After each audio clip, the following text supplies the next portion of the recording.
You look at a couple of those losses. I mean, they lost Arizona in a really tightly contested game, and that game could have gone either way. And I think Bruce said it today. They lost to Texas Southern, and then kind of had a hangover against Georgia and lost that one, and then went on to lose that first road game at Oklahoma State.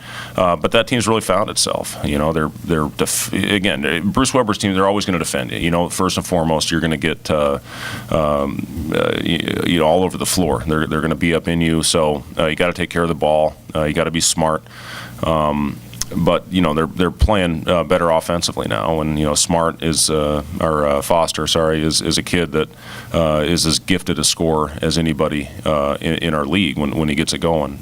Big Gibson, is a guy in the paint that is really effective down there. So, and Williams is playing well for him right now at 18 in their last one. So again, you play a confident team. They're a confident team right now. They've won 4 games, including a couple close ones. They beat Baylor by 2, actually. A team that we couldn't close out the game before that. So it's a team playing with confidence. And again, they deserve to be number 1 in our league right now. Well, no doubt. It's similar to our win at West Virginia. It's a arena that not many teams are going to go in there and get a win.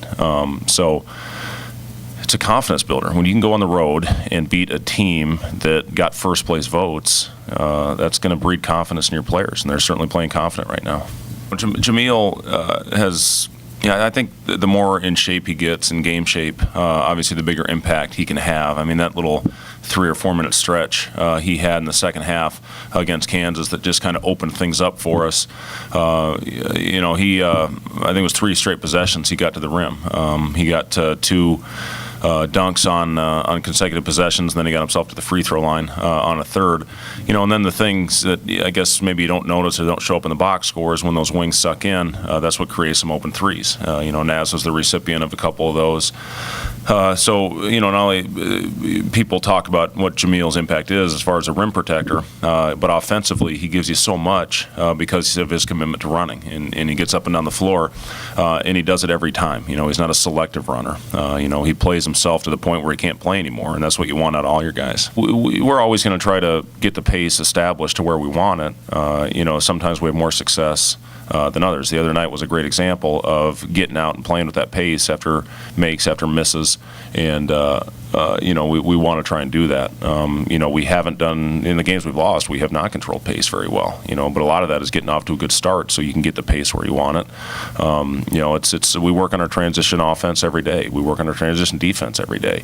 It's something where if you can limit a team, get easy baskets, and try to get a couple easy ones yourself. K-State defends so well in the half court. You want to try to get a few easy ones to loosen that up. Yeah, I mean, you always worry about that. You worry about getting over the big emotional wins, and you also have to get your guys over those tough losses. And I thought our guys bounced back from a tough Baylor game, to get themselves refocused and come out with great effort against Kansas. But yeah, absolutely, you got to put it behind you.